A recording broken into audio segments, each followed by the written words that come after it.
বন্ধুরা, আমরা আমাদের ফিজিক্যাল সায়েন্সের বইতে সূর্যগ্রহণ এবং চন্দ্রগ্রহণ নিয়ে নানাবিধ তথ্য এবং তত্ত্ব আমরা শিখেছি এবং পড়েছি। বেসিক জিনিসটা হচ্ছে পৃথিবী এবং সূর্যের মাঝখানে পড়ে চন্দ্র, বা সূর্য এবং চন্দ্রের ছায়া বা উপছায়া যখন পড়ে সেই অনুযায়ী নির্ধারিত হয় আমাদের প্রাকৃতিক যে সূর্যগ্রহণ বা চন্দ্রগ্রহণ। এটা হচ্ছে সারমর্ম। কিন্তু আমরা যেটা মাইথোলজি শিখে আমরা শুনে এসেছি ছোট থেকে ঠাকুমা দিদিমাদের মুখ থেকে, সেটি কি হচ্ছে না, রাহু এবং কেতু নামক দুটি ছায়া গ্রহ, সোজা কথায় দুটি অসুর, তারা সূর্য এবং চন্দ্রকে গ্রাস করতে এগিয়ে আসে। কারণ তাদের মধ্যে সূর্য এবং চন্দ্রকে গ্রাস করবার সেই আদি পুরাণ কাল থেকে রয়েছে ভীষণ একটা মনোবাসনা। কারণ তারা দুজন দৈত্য দেবতা সেজে তারা অমৃত পান করতে বসেছিল। এরকম সময় সূর্য এবং চন্দ্র ভগবান বিষ্ণুকে তারা সেই ইনফরমেশনটা দিয়ে দেন এবং বিষ্ণুর যে সুদর্শন চক্র সেটি তিনি ছেড়ে দেওয়ার ফলে রাহু এবং কেতুর মাথাটা কেটে যায় এবং তারা দুটো টুকরো হয়ে পড়ে। অর্থাৎ কেটে যাওয়া মাথাটি হচ্ছে রাহু এবং অবশিষ্ট অংশ অর্থাৎ কেটে যাওয়া ধরটি হচ্ছে কেতু। তো এই হচ্ছে আমাদের মাইথোলজি বা পুরাণ অনুযায়ী রাহু এবং কেতুর গল্প। তো 12ই আগস্ট সামনেই রয়েছে। 12ই আগস্ট হচ্ছে একটি পূর্ণগ্রাস চন্দ্রগ্রহণ, যেটি আমেরিকা, কানাডা এবং গ্রিনল্যান্ডের বেশ কিছু অংশ থেকে দেখা যাবে এবং ভারতবর্ষেও কিন্তু এই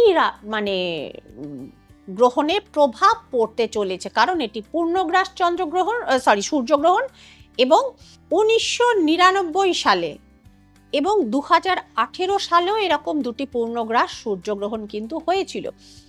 এবং 2018 সালের এই পূর্ণগ্রাস সূর্যগ্রহণ হওয়ার পরেই কিন্তু দেখা গেছিল করোনা নামক একটি মহামারী, যেটি সারা পৃথিবী জুড়ে অসংখ্য মানুষের প্রাণ কেড়ে নিয়েছিল অকালে। তো বন্ধুরা, এই সূর্যগ্রহণটিও যে সেলেস্টিয়াল কানেকশন খুব ভালো নয়। তা কি হতে চলেছে এই সূর্যগ্রহণের পরবর্তী প্রভাব আমাদের রাশি, লগ্ন এবং সংখ্যার উপরে? রাশি লগ্নের আলোচনা বন্ধুরা আপনারা অনেক জায়গাতে শুনবেন। আমি বরং আপনাদের জানাই যে 1 to 9 সংখ্যার জাতক জাতিকা যারা রয়েছেন তাদের ওপর এই সূর্যগ্রহণের 12ই আগস্টে প্রভাবটা কি রয়েছে। 2026 অর্থাৎ 2026 সালটি হচ্ছে পুরোটাই সূর্যের অর্থাৎ রবির বছর। তো 1 নম্বরে জাতক জাতিকাদের জন্য এই সূর্যগ্রহণ কতটা ম্যালিফিক হতে পারে বা কি প্রভাব দিতে পারে দেখে নেওয়া যাক নিউমেরিক ক্যালকুলেশন ট্যারো কার্ডের দ্বারা। তো নাম্বার 1 দের জন্য এই সূর্যগ্রহণ মোটেই ভালো কিছু ইন্ডিকেট করছে না, অর্থাৎ তার পরবর্তী ফল 4 অফ কাপস, ডিপ্রেশন এবং 3 অফ ওয়ান্ডস, অর্থাৎ কোনো কার্য হতে সাফল্যের পথে বিলম্ব, এই দুটোই কিন্তু দেখতে পাওয়া যাচ্ছে। তার পরবর্তী দেখে নেওয়া যাক নাম্বার 2 অর্থাৎ রুলড বাই মুন। তো যে কোনো জাতকের যাদের ডেট অফ বার্থ যে কোনো মাসের 2 তারিখে, 11 তারিখে, 20 তারিখে এবং 29 তারিখে দে আর রুলড বাই মুন। তো দেখে নেওয়া যাক 2 সংখ্যার জাতক জাতিকাদের জন্য কি পূর্বাভাস রয়েছে বা কি প্রভাব আনবে 12ই আগস্টের এই সূর্যগ্রহণ। তো দেখে নেওয়া যাক the people who ruled by moon. না, আপনাদের জন্য ভালো দেখতে পাওয়া যাচ্ছে না। টাকা পয়সা খুব বুঝে শুনে কোনো জায়গাতে ইনভেস্ট করতে পরামর্শ দেওয়া হচ্ছে, কারণ ভুল ইনভেস্টমেন্টের ফলে কিন্তু বড় ফাইন্যান্সিয়াল ক্ষতি দেখতে পাওয়া যাচ্ছে এবং বিশ্বাসভঙ্গ বা ধোঁকাদারি এর কিন্তু ইন্ডিকেশন দেখা যাচ্ছে 10 অফ সোর্ডস এই কার্ডের দ্বারা। সুতরাং নাম্বার 2-র জন্য এই গ্রহণ মোটেই শুভ ফল ইন্ডিকেট করছে না। নাম্বার 3 এই মানুষজন হচ্ছেন তারা যে কোনো মাসের 3 তারিখে, 12 তারিখে, 21 তারিখে এবং 30 তারিখে জন্মেছেন। তো নাম্বার 3 পিপলের জন্য এই সূর্যগ্রহণের ফলাফল একটু দেখে নেওয়া যাক। হ্যাঁ, নাম্বার 3 পিপলের জন্য এই সূর্যগ্রহণের ফলাফল কিন্তু ভালো। S of pentacles is here. সুতরাং দেখতে পাওয়া যাচ্ছে বড় কোনো ফাইন্যান্সিয়াল গেন বড় কোনো বিজনেসের ওপেনিং বা সেটা সম্প্রসারণ, এবং একই সঙ্গে দেখতে পাওয়া যাচ্ছে যে কোনো প্রিয় মানুষের বিবাহের যোগাযোগও কিন্তু রয়েছে। 4 অফ ওয়ান্ডস আর হিয়ার। সুতরাং নাম্বার 3 জন্য দেখতে পাওয়া গেল 12ই আগস্টের এই সূর্যগ্রহণ কিন্তু বেশ ভালো ফলাফল নিয়ে এসেছে। Coming to number 4, it's a number of Uranus. দেখে নেওয়া যাক সেই রাহুর গল্প। যে কোনো মাসের যারা 4 তারিখে, 13 তারিখে এবং 22 তারিখে যারা জন্মেছেন, দে আর নাম্বার 4। তো নাম্বার 4 এর জন্য দেখতে পাওয়া যাচ্ছে জাজমেন্ট। এক্ষেত্রে আপনাদের জাজমেন্ট হতে চলেছে, অর্থাৎ যে কাজ, যেরকম কর্ম আপনারা করেছেন সেটার ফলাফল কিন্তু আপনাদের সঙ্গে এবার হতে চলেছে। নাইট অফ সোর্স রয়েছে এক্ষেত্রে। তো সুতরাং যারা বিভিন্ন দিকে চাকরির ইন্টারভিউ দিয়েছিলেন বা দিয়ে চলেছেন তাদের কিন্তু দূরে, মানে আউট অফ দ্য স্টেট চাকরির কানেকশন কিন্তু দেখতে পাওয়া যাচ্ছে number 4। Coming to number 5, number 5 এর জন্য দেখতে পাওয়া, অর্থাৎ যে নাম্বারটা হচ্ছে রুলড বাই মার্কারি বা বুধ। তো নাম্বার 5 হচ্ছেন যে কোনো মাসের 5 তারিখে, 14 তারিখে এবং 23 তারিখ যারা জন্মেছেন, দে আর নাম্বার 5। নাম্বার 5 এর জন্য মধ্যম শুভ ফল আমি বলবো। অতিরিক্ত ব্যয়ের ফলে সঞ্চয় নীল হতে পারে। Number 5, be very very careful. And number 3 of pentacles পড়েছে নাম্বার 5 এর জন্য।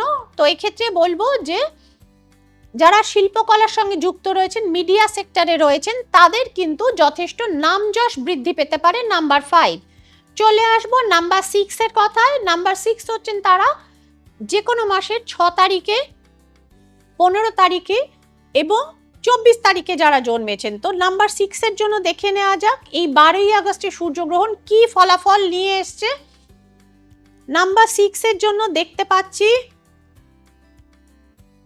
Not at all good. Card এসছে দ্য টাওয়ার রিভার্স।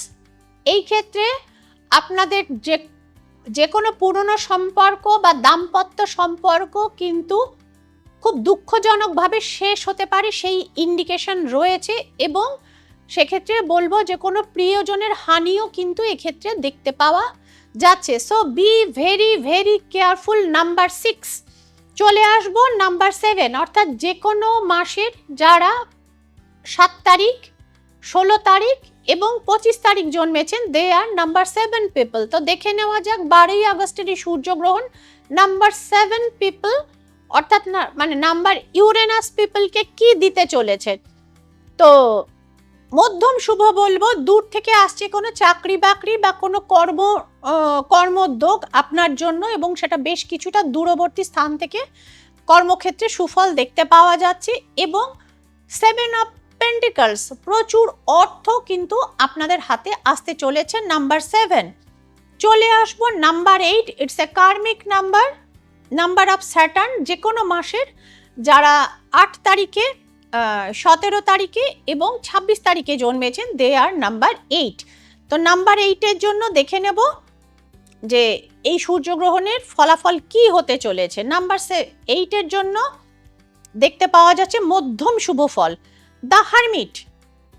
এই কার্ড আপনাদের জানাচ্ছে আপনারা কোনো গুরু কিংবা গাইড আপনারা পেতে পারেন, সদ্গুরু লাভ হতে পারে, আপনাদের দীক্ষা হতে পারে। এবং হুইল অফ ফরচুন জানাচ্ছে আপনাদের মনের কোনো বিশেষ ইচ্ছে কিন্তু মানে পূরণ হতে পারে এবং বড় অ্যাচিভমেন্ট হতে পারে লাইফে। নাম্বার 8। চলে আসবো নাম্বার 9, সর্বশেষ নাম্বার, মঙ্গলের নাম্বার, নাম্বার অফ মার্স। যে কোনো মাসের যারা 9 তারিখে, 18 তারিখে এবং 27 তারিখে জন্মেছেন, দে আর নাম্বার 9। তো নাম্বার 9 এর জন্য দেখতে পাওয়া যাচ্ছে রিভার্স কার্ড পড়েছে নাম্বার 9 এর জন্য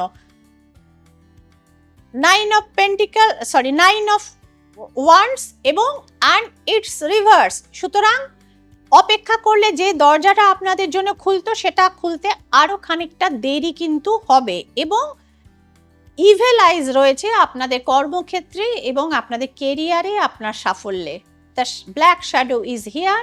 বন্ধুরা, আশা করা যায় দেখতে পাচ্ছেন সেটা। তো সুতরাং 8 অফ কাপস জানাচ্ছে যে আপনাদের কেরিয়ারের ওপর এবং অর্থনৈতিক জায়গার ওপর কিছু ইভেল আইজ রয়েছে, সেখান থেকে কিন্তু সাবধান। তো বন্ধুরা, এই ছিল 1 to 9 এর ফলাফল, যেটা 12ই আগস্ট সূর্যগ্রহণের ভিত্তিতে নাম্বারগুলোর ওপর রয়েছে। আপনারা যারা রাশি বা লগ্ন ভিত্তিক ফলাফল জানতে চান শ্রীময়ীর কাছ থেকে, তারা কমেন্টে জানান। আপনাদের ইচ্ছে অনুযায়ী আমি কিন্তু পরবর্তী ভিডিও সেইভাবেই তৈরি করে থাকি। তো বন্ধুরা, দেখা হচ্ছে পরবর্তী ভিডিওতে। ততক্ষণের জন্য সকলে ভালো থাকবেন, আনন্দে থাকবেন, সুস্থ থাকবেন। নমস্কার।